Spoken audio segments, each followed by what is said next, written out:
Jesse, thank you. Tonight, stay tuned. That's the message from Donald Trump, who now says he is headed back to Butler, Pennsylvania. Why he's going back to the town where he nearly died. But before then, ending any doubt. The last Democratic president endorsing who he hopes will be the next. Kamala. Hello. Hi. Hey there. Oh, hi, you're both together. Oh, it's good to hear you both. Plus, are both Trump and RFK Jr. putting their money where their mouth is? Why they are at the same event this weekend? What we're learning about J.D. Vance's popularity and what it could mean for Harris's big decision. This is The Hill on NewsNation.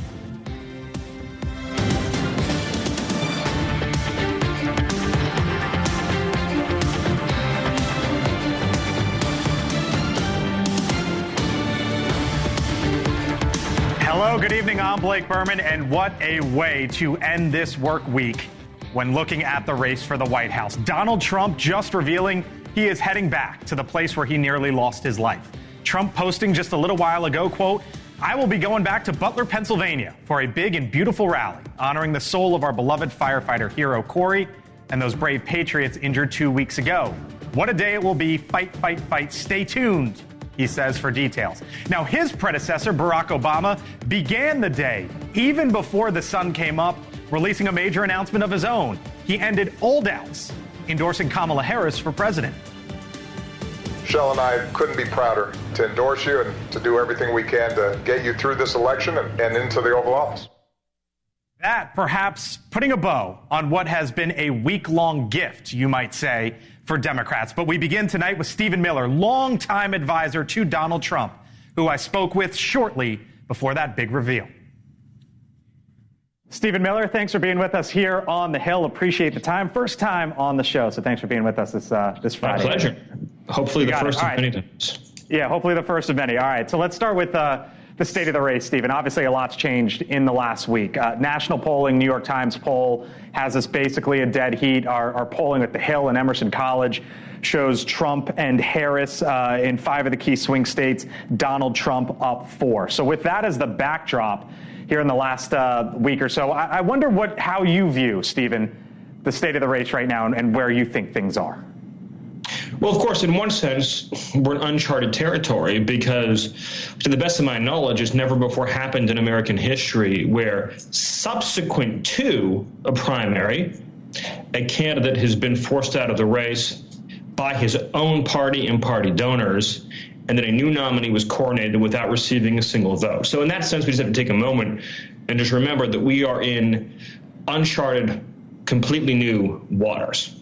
As far as the polls that we're seeing right now, Trump continues to have a sizable lead in the battleground states, which, of course, is where our elections are decided, in the battleground states. Right. That has to be worrying for the Harris campaign because this is the best media week that she's ever going to get. In other words, the week in which she's coronated, in which the media support for her is at its zenith, in which the Democratic Party's support for her is at its zenith, in which as much of the propaganda machine behind that ticket is going to be turning into motion as they're ever going to get.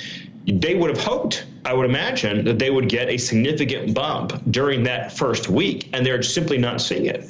I think a big part of that, to be candid with you, is that the American people are now relearning what they learned in 2020, which is that she has the most liberal record of any senator in all of Washington. So let's talk about the policies here for a second, Stephen, and I know the border is of interest to you. Let me just go sort of 30,000 feet here of some of what's happened in the last few years or so. When President Biden came into office, for example, he halted construction of the border wall, terminated Remain in Mexico, and then ended Title 42. He then appointed Vice President Harris to address the root causes of migration from Central America. During the Biden administration, more than 6.7 million migrants arrested at the southwest border, significantly higher than the Trump administration. But in the last handful of months here, as we know, Stephen, Donald Trump basically ended the idea of a bipartisan border bill, and the administration now is touting the low encounter numbers. They say just 46,000 illegal migrants arrested in July. Here's part of how President Biden tried to frame it just the other day, and I'll get your reaction on the other side. We're also securing our border. Border crossings are lower today than when the previous administration left office. How are you going to try? How's the Trump campaign going to try to position this as it relates to Kamala Harris going forward? Well, there's a lot to unpack there. So let's start with the fact that the Biden-Harris administration and the Harris campaign have put all of their energy in this rollout to trying to distance herself from her title of border czar, from her record of being assigned the portfolio of running immigration policy for the Biden administration, and just trying to separate her, which of course is impossible because she was put in charge by Biden, and we have the tape. The fact that they're trying to separate her from that record tells you everything you need to know, which is that they understand that it is arguably the single greatest liability for the Biden-Harris administration and the Harris campaign, the 3.5-year long-running immigrant catastrophe, illegal immigrant catastrophe on the southern border. Let's dive into the numbers for a second, though, since you raised those, and I'm happy to be. Yeah. And I got about a minute with you here, so dive into it real quick. This June, the CBP encounter numbers are quadruple the CBP encounter numbers from June 2020, four-fold. June to June. You have to use the CBP encounter numbers because all of the illegal aliens that are being flown into the country and all the ones that are being pushed through the ports through the CBP One phone app are not counted in Border Patrol statistics. They're only counted, and that's about 3,000 a day on top of the Border Patrol numbers. They're only counted in CBP enforcement statistics. Quadruple, over 200,000 CBP encounters in the month of June. Just astounding, mind-blowing, really. Okay, let me ask you this before we run.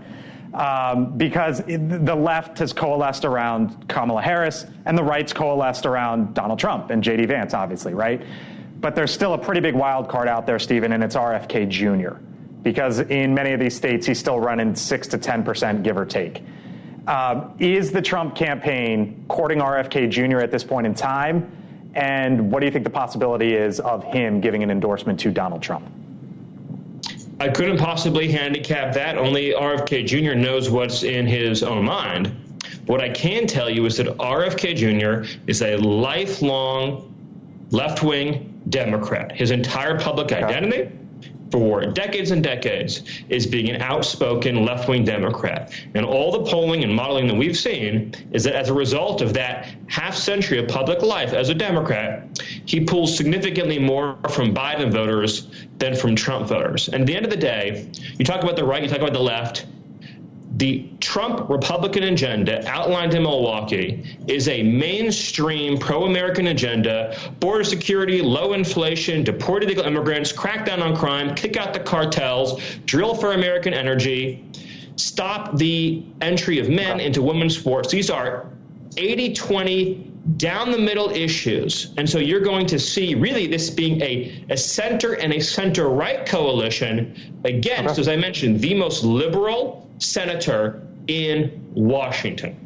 Stephen Miller, we'll leave it there. We'll take you up on having you back sometime soon. Stephen Miller, thank you. Appreciate it. Thank you.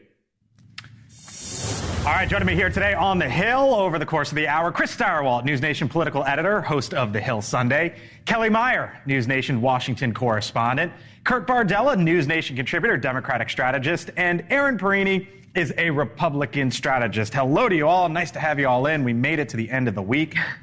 Happy Friday. Happy Friday, but lots to talk to in what has been clearly a defining week, Chris, here in the race for the White House. I think the schedule here sets up for Democrats. Mm-hmm. Barack Obama endorsing today. We go into the Olympics. People start to pay attention to that for a couple weeks. Then there's the Democratic National Convention. And then we get to Labor Day. And then all of a sudden it's like the 60-day sprint to November 5th. But we have some brand new polling out here. A Fox News poll, swing states. Trump and Harris tied in Michigan and Pennsylvania. Trump only up 1 in Wisconsin. A brand new Wall Street Journal poll has her up over him in a 5-way race by 1. Yeah. Contra to what the Trump campaign just said right there, the bounce is real. Yeah. Right? The bounce is real.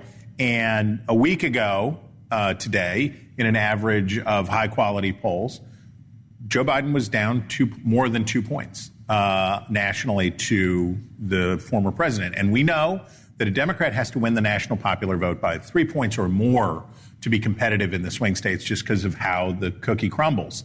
And now Harris, in her first week in the race, is tied or better with Donald Trump. That's a 2.5 point swing, and that ain't nothing in a race that's been so tight.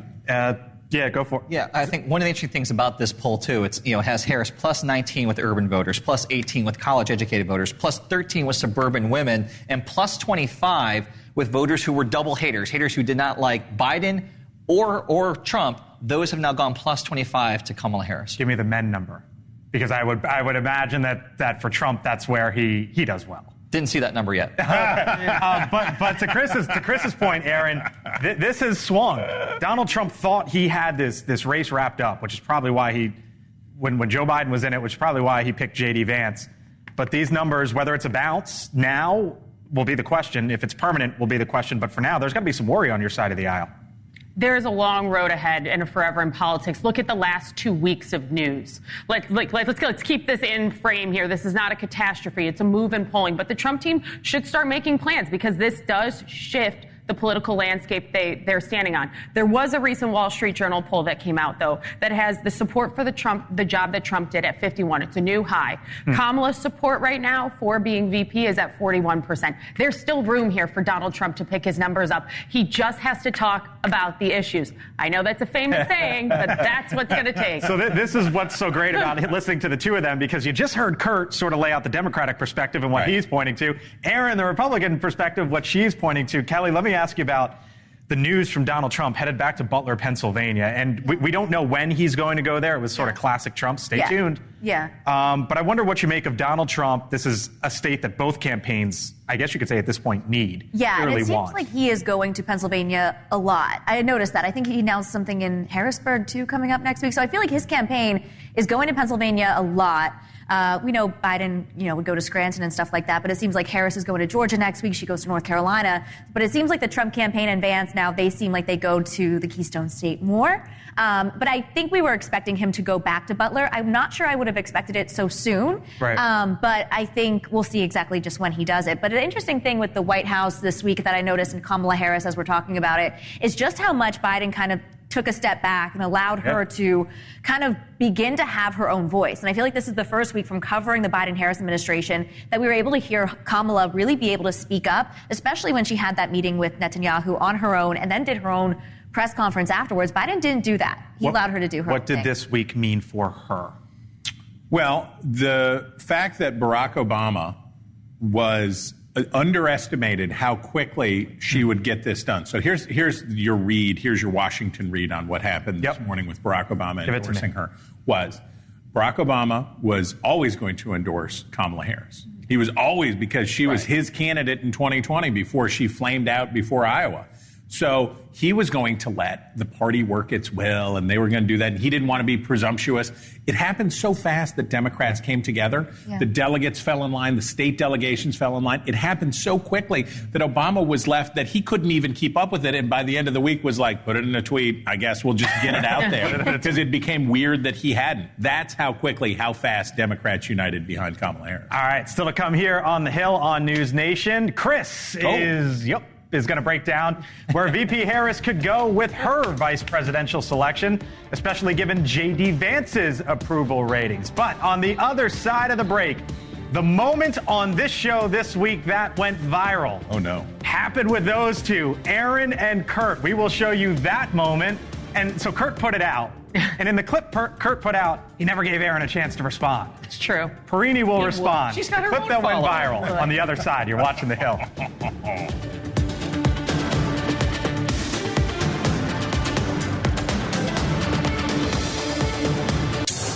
All right, welcome back here to The Hill on NewsNation. So you might remember, if you were up with us late on Wednesday night, we had a special edition here on The Hill when President Biden was giving his address to the nation. After that, there was a moment between Kurt Bardella and Aaron Perini that has since gone viral. At this point, more than 1 million views online and counting. Here is that moment and a chance for Perini to respond on the other side. Watch. Republicans have this problem. If your campaign is going to be to call a woman stupid, incompetent, corrupt, I don't think that vocabulary is going to work. I think the issues are important. I think highlighting the contrast of her positions is all fair game. I remember the same thing about Donald Trump. I remember a week ago on this very set, Aaron Perini talking about a changed Donald Trump. And I'm like, watching that. What are you talking about? A million and counting. All right, explain to me the larger point here, and then Ms. Perini gets to respond. Let me break it down for you. Wait, that's Get off my lawn. We had heard in the run-up to the convention, which Aaron Perini was physically at, how there was a different atmosphere, that the Republicans were maybe changing to a gentler, softer tone. And then Donald Trump goes out there, first rally with Vice President Harris at the top of the ticket, and uses words like real garbage, incompetent, dopey. And I'm saying that vocabulary, no matter which side of the aisle you're on, is not going to endear yourself to the largest demographic in this election, women voters. All right, Aaron. So the clip cut you off. It did. Isn't that convenient? Finally, justice for Perini. Let's be clear here. There was a different tone at that convention, and all indications from the Trump campaign was that he was going to give a different tone of a speech. I think as that speech went on, Trump got a little more comfortable and felt a little more like himself and reverted back to going off script. So I think both can be true at the same time. It could be a different atmosphere, and the man could still be relatively unchanged. But if we're going to talk about language here, let's go ahead and talk about Kamala's language. She applauded Eric Garcetti for defunding the police. She said that a J.D. Vance would only be loyal to Donald Trump. That's actually incredibly offensive. You want to know why? J.D. Vance, after 9/11, enlisted in the Marine Corps and deployed to Iraq to serve this nation. So if we want to talk about language, let's talk about it on both sides and be equitable and fair, which you and I do such a good job of. And I think that if they said it the way you just did, that would be amazing. What you didn't use were words like dopey, dumb as a rock, garbage, and incompetent. Well, that's because those aren't the words I chose to use. And I agree. As I said in the first segment, Republicans are better served talking about the policy issues. Let's go to Pennsylvania and talk about Kamala wanting to ban fracking. Let's go to the border and talk about the failed Biden-Harris administration when it comes to securing this nation. Let's go to the industrial Midwest and talk about bringing jobs back to the United States and what the economy looked like under Republican policies. Let's do it. Nice but I don't advise the camp. But I don't advise that camp. Because which is why you have someone like me come on this show. People like Aaron Perini want me to be nice, but I'm not going to be nice. He literally just doesn't listen to you. He should hire Aaron Perini. He should hire her. I'll give you the last word here. He doesn't pay me, but I am a proud Republican. I have worked for Republicans of all cuts and colors in this party, and I can tell you, we will do better when we talk about policy, and I completely stand by it. This is why I told the two of them the other day they need a radio show. They could just keep going. Don't encourage them, Blake. Here's the numbers. Kurt can't keep up. When it comes to women in the swing states, this is our Emerson College and the Hill polling.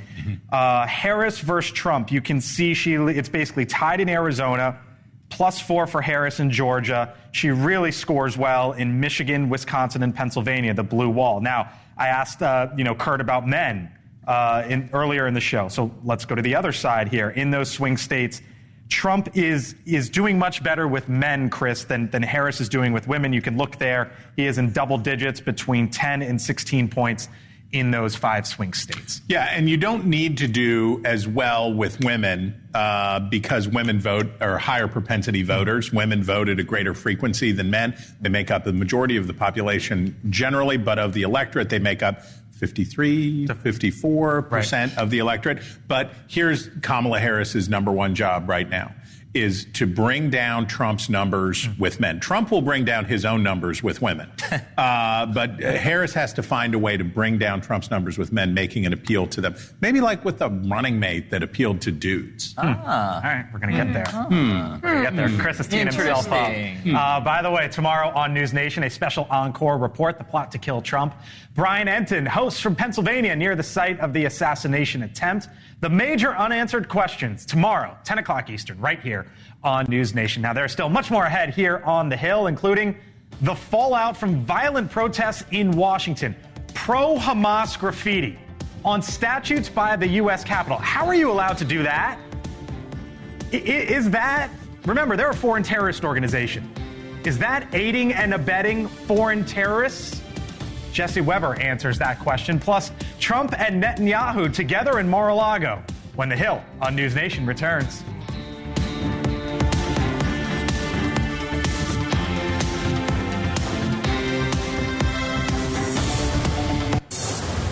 right, welcome back here to the Hill on NewsNation. So former President Donald Trump welcomed the Israeli Prime Minister Benjamin Netanyahu today at his Mar-a-Lago resort in Florida. You see them there. It's their first face-to-face meeting since Trump left office. We've had a good relationship. I was very good to Israel, better than any president's ever been. If we win, it'll be very simple. It's all going to work out and very quickly. If we don't, you're going to end up with major wars in the Middle East and maybe a third world war. Now, this comes a day after Netanyahu met at the White House with President Biden and separately Vice President Kamala Harris. I also expressed with the Prime Minister my serious concern about the scale of human suffering in Gaza. Meantime, protests followed Netanyahu today during his Mar-a-Lago meeting with Trump. It was a much different scene, though, than what we witnessed here in Washington on Wednesday, when some pro-Hamas demonstrators defaced a monument near the United States Capitol, spray painting, for example, the words, "Hamas is coming." Now, keep in mind here, in 1997, Bill Clinton's State Department designated Hamas a foreign terrorist organization. And every administration since then, Bush, Obama, Trump, Biden, has kept that designation. So how about this question? If someone commits a crime, vouching for and sympathizing with a foreign terrorist organization, in this case Hamas, is that aiding and abetting terrorists? Here's the statute. It says, in part, quote, "It's unlawful within the United States to knowingly provide material support to a foreign terrorist organization that has been designated by the Secretary of State." Joining us now, NewsNation legal contributor Jesse Weber. Jesse, I've been wanting to talk to you about this for a couple days because I know you find the actual act abhorrent of using the word Hamas on that monument. And I just sit here and wonder, if it's a foreign terrorist organization, is that aiding and abetting? That image gets sent all over the world and in theory can inspire. It's a great question. Yes, this is disgusting. It's possible, but unlikely. Let me explain. When we talk about material support, that has been defined as providing money, weapons, training, personnel. Could you say recruiting? Maybe. But what we're really saying is advocacy, and the Supreme Court has held this, advocacy, even for a terrorist group, even where it benefits them, is not enough. You need to show that it is advocacy done at the direction or coordination of Hamas. So if you have these protesters and you can show an exchange of money or them reaching out to Hamas personnel, then you might have a crime. Otherwise, this seems to be protected by First Amendment, by the First Amendment. Now, I will tell you, Blake, really interesting. I think it was the past week or so. Guy from Tennessee was convicted and sentenced to 20 years in prison because they said he provided material support by disseminating ISIS material across the globe. So it's kind of a very thin line. And you know, you know this better than I do, but the statutes were written in the mid-1990s. The war on terror, as we know it, wasn't around then. The internet didn't exist for wide consumption then. And that's why I wonder, when all this was written 30 years ago, if it's time to re-examine. Look, can the legislature change the law? Sure. Can they expand what the meaning is of material support? Absolutely. The problem is that they will get enormous blowback on First Amendment rights, even protests where they deface monuments. And yes, that is a crime. It might not be aiding and abetting, but that's a crime. Or if they assault police officers, that's a crime. But the ability to protest, even something as abhorrent as this, burning the flag, constitutional, that's ruled symbolic speech, and it is protected. So unless they are really coordinating with Hamas and there's some more of a connective tissue there, I don't think it's going to be considered aiding and abetting. Here was Senator Tom Cotton, Republican. He said this morning, this was earlier this week, "My colleagues and I introduced a bill to deport any foreigner in violence and vandalism on federal property.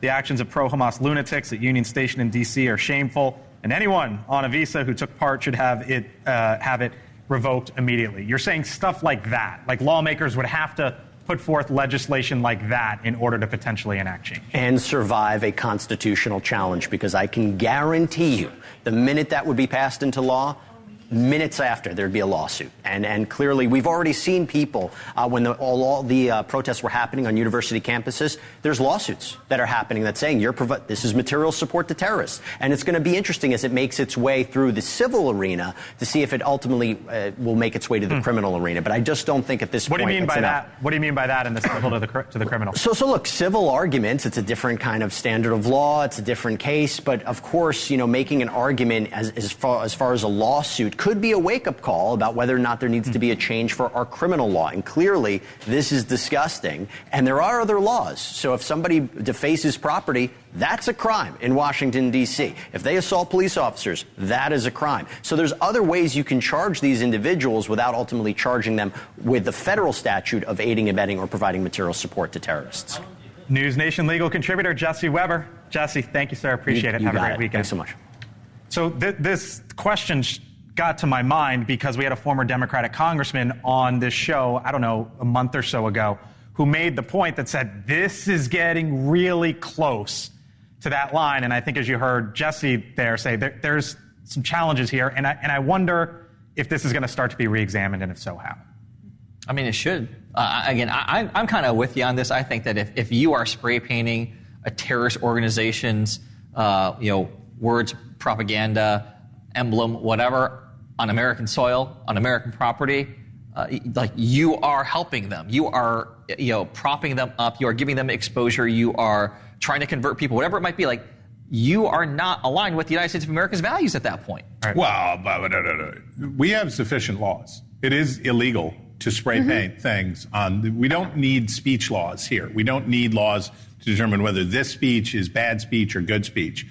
The desecration and defacement of public property is sufficient. And I will say, if the Metropolitan Police and if the authorities in Washington made examples of these people and sought for them the kind of jail terms that people rightfully sought for January 6 attackers and people like that, they need to make an example of these people. We don't need new speech laws. We need to punish people who violate property. So just a reminder here, and to separate as it relates to the protests, because we saw big protests here in Washington earlier this week. John Kirby, who is one of the spokespeople over at the White House, reminded the country of this. Just something to keep in mind here. Watch.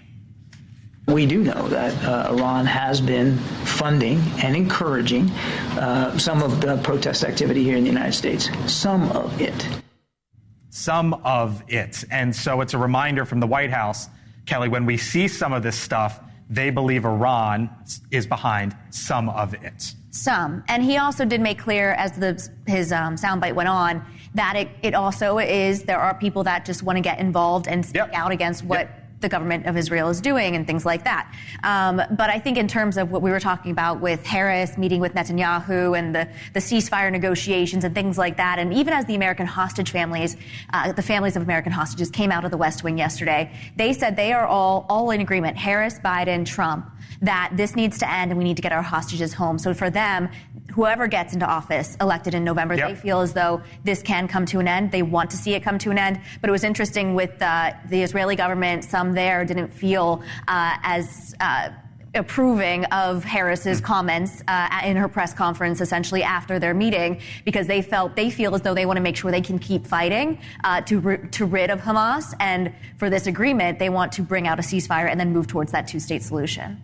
And again, not trying to paint a broad brush here of what's happening, but just pointing what they're saying at the White House. And again, examining some of these questions that we just went through with Jesse, because we have seen a lot of this stuff over the last however many months, 6-8 months or so. All right, still to come here from the Hill over the next 23 minutes. The popularity contest. Did Trump get it right by picking J.D. Vance as his vice president? The new numbers, where he stands, and how does he compare to past vice presidents like Biden, Harris, even Palin? Chris breaks it down on the other side of the break. And now that the left and the right have coalesced around their candidate, where does that leave RFK Jr.? We're back in a few. Tonight, a NewsNation exclusive. Former Trump White House advisor Peter Navarro sits down with Dan Abrams. What's next after his release from prison and fiery speech at the Republican National Convention? Tonight at 9/8 Central, only on NewsNation. On News Nation, Donald Trump's vice presidential pick, the senator from Ohio, J.D. Vance, on the defensive today. This as the sweepstakes for who Kamala Harris might pick heats up with just 102 days until the election. So what could this race's VP picks mean for November? Steyerwalt is here to break it all down. Chris? All right. Ohio Senator J.D. Vance, newly minted Republican vice presidential nominee, is doing some cleanup today from some comments he made when he was running for Senate in Ohio, in which he said that people like Vice President Kamala Harris, who did not have children of her own, were crazy cat ladies who didn't have a stake in the future of the country. So take a listen to Vance on Megyn Kelly's radio show. It's not a criticism of people who don't have children. I explicitly said in my remarks, despite the fact the media has lied about this, that this is not about criticizing people who for various reasons didn't have kids. This is about criticizing the Democratic Party for becoming anti-family and anti-child. If you are starting your second week as a vice presidential candidate with why you think it's okay for people not to have children, but it's complicated, then maybe it's true that things are not off to a swell start. But how bad is it for Vance? Why don't we take a look? In the most recent New York Times Siena poll, here's how Vance scored among likely voters for favorable and unfavorable views. That would give Vance a net score of -3, but a considerable 13% who don't know enough about him to make up their minds. But we wanted to know, how would that compare to prior running mates who were not running as incumbents? So here's the ranking for the first-timers since 2008. All of these numbers, other than Vance's here, are from Gallup surveys, and they were all taken in the first month or so of these candidacies. And you see Joe Biden at the top of the charts, well-known and well-liked. Then you have Mike Pence and Sarah Palin. Pence was not well-known, but scored very well with Republicans and independents for a great net score. Sarah Palin got famous in a hurry and, contrary to the conventional narrative, was a big help to John McCain in uniting their party until she turned into a boat anchor with independent voters late in the race. Paul Ryan and Harris herself were both pretty well-known, and we would basically say, okay, mid, as my youngest son would say, mid.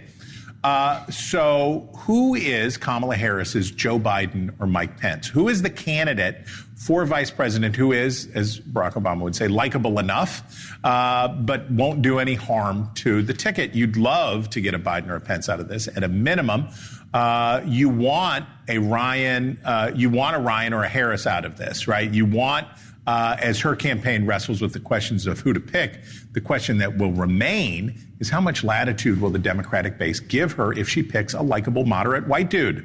Will progressives cry foul? What if the person is supportive of Israel? Democrats gave Barack Obama a wide berth when it came to picking a running mate, satisfied that they had their man at the top of the ticket. Will Harris get the same deference? I don't know, but I broke it down for you. I did it. Steyerwalt breaks it down. So I wrote down likable, moderate, white dude. Yep. Why is she going, for lack of a better term, in that direction? Why is J.D. Vance unpopular? He's unpopular because he's very well liked by a small subset of the Republican Party who really digs it. They really dig it. It's the nationalism. It's all that stuff. Where does Donald Trump need help? We were showing the graphics of the women. He needs female voters. He needs help with female voters. J.D. Vance does not attract female voters. That's why he's out talking about why he thinks it should be allowed for women to not have children. So what does Kamala Harris need? She needs somebody in the middle. She needs a moderate. And it would be helpful for her to have a dude on the ticket that basically, think about it this way. What did Joe Biden do for Barack Obama? Barack Obama said, hey, white dudes in Pennsylvania, I'm not mad at you. I don't dislike you. I like you so much. I will hang out with one of you. I will hang out with your boy, Joe Biden, right here. I'm fine with you. Kamala Harris needs to do the same thing for white dudes and say, I like these guys. I'm good with them. I will hang out in the backyard in jorts. We'll listen to yacht rock. We're going to do it. It's going to be fabulous. I have a question, just to go back to J.D. Vance. Do you think now that Kamala is, front and center ahead of Biden, they replaced Biden with her, do you think he regrets his choice to make Oh, yeah. If Donald Trump and the Republicans had this to do over again, if there was a time machine that could take them back and they would know what was going to happen with Biden and Kamala Harris, I highly doubt that they would have taken such a risky pick with J.D. Vance. They'd at least go for something neutral like Doug Burgum from North Dakota. Somebody, because remember, what's the first rule of picking a running mate? Do no harm. Do no harm. don't take any chances on anybody. Don't swing for the fences. Look for somebody that's going to be okay. If they can add a little something extra, go for it. Where are you on Vance right now? I think to Chris's point, the whole point of being the VP nominee is to help the ticket and do no harm. They need to be getting Vance out onto targeted rallies in the places they need to be using him to drive up votes for him. And other than that, he needs to be sitting quiet and supporting Donald Trump. He should not be the one driving the news right now. It should be Donald Trump and his policy proposals. But because he's under the scrutiny of becoming the new nominee, this will hopefully to subside. But doubling down on comments is not helpful. You need to be doing the thing, which is standing by your man at the top of the ticket and driving out votes where that helps. By the way, live look right now, I believe we have RFK Jr. Can we take those pictures? Nashville, Tennessee. There's a big Bitcoin conference going on there, and Donald Trump's going to be there as well. RFK Jr. speaking right now. Here's why I bring up RFK. Because I've seen, Chris, the left coalesce around Kamala Harris. I've seen the right coalesce around Donald Trump.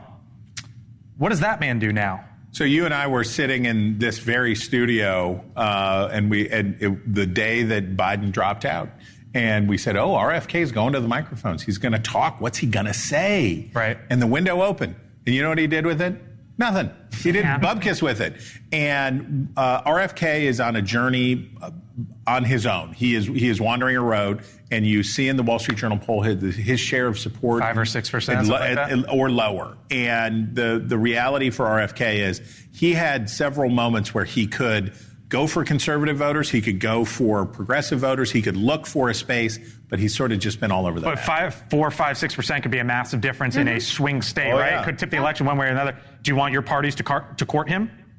I don't think there's a need to court RFK as it is the voters. You have to convince voters that you're listening to their problems and you're going to run for their priorities. And that's been kind of my question for Democrats is what are you telling voters at the door? We talked about this last week when Biden was still in the race and his battleground state director was on talking about people support his economic policies and people are a big fan of him. They're lying to voters at the door. So you got to court the voters and listen to them. It's not about pulling RFK. Well, let's be clear. The Republican Party is courting RFK. Donald Trump had a conversation with RFK. Bobby went out to Milwaukee to meet with Trump, and that was the moment. If he was going to do anything that could have gained him some influence and position, it was to endorse Trump at the RNC. He blew it. His son leaked the conversation, which infuriated Trump world, and that all fell apart. All right, you ready for this, Meyer? Yeah. You ready? Yeah. Let's do it, Kelly. That theme music? France is kicking off the Olympic Games today with an historic opening ceremony through the Seine River. It's the first time the ceremony is not taking place inside a stadium, but before it even started, a big problem. France's rail network brought to its knees by a coordinated attack on Friday in what is being described as a major act of sabotage, a series of fires set around 4 a.m., the damage disrupting services on the train lines connecting Paris to the north, southwest, and east. Officials say it could take days to repair. It is not yet known who is responsible. Of your 48 hours of your weekend coming up, you're watching the Olympics for 43 or 44. I was already watching some of the ceremony, just little bits. I know I was working today, but the opening ceremony, I'll go home and watch it again tonight. I'm lucky enough to go next Friday. You're going? I'm going. They give you time off? They're in a presidential campaign? I know. I'm very lucky. I will be at beach volleyball a week today. Wow. But I will say, I wanted to try to convince you why I like it, and maybe I can convince you to come on board, is because I feel like at one time for 2 weeks, the entire world in some way feels somewhat united. You see Ukraine coming down the Seine River, and they're able to just have fun and compete with one another, and it feels light, and we cover wars all the time and politics, and it's just 2 weeks where people can just try to bring the best of themselves and come Meyer getting emotional. And I hope I can bring She's getting emotional. She's getting emotional. I'm going to stand pat. I'm going to stand pat. I'm for you. I love it. I went to the London one. She's got a London shirt on. This is why birds flock to you.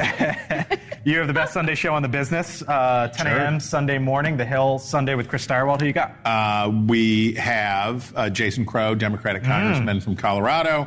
We've got Michael Waltz, Republican congressman from Florida. We've got a fantastic panel. We have excellence and no shot put. No javelin, no floor exercises, no pommel. We wanted your interpretive dance. That's right. Now that would be good. If we could get Bob Cusack to do interpretive dance for us, we would really have something. The Hill Sunday with the best in the business. I'll be watching 10 a.m. Eastern as always. On the other side of the break, why Donald Trump is heading to Tennessee this weekend. It's not about dollars and cents. Kind of is, though. I'll explain with Leland Vitter on the other side of the break.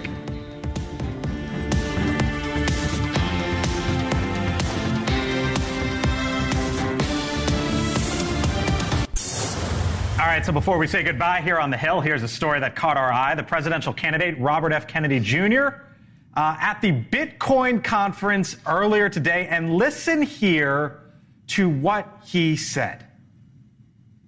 On day one as president, I will sign another executive order directing the U.S. Treasury to purchase 550 Bitcoin daily until the U.S. has built a reserve of at least 4 million Bitcoins.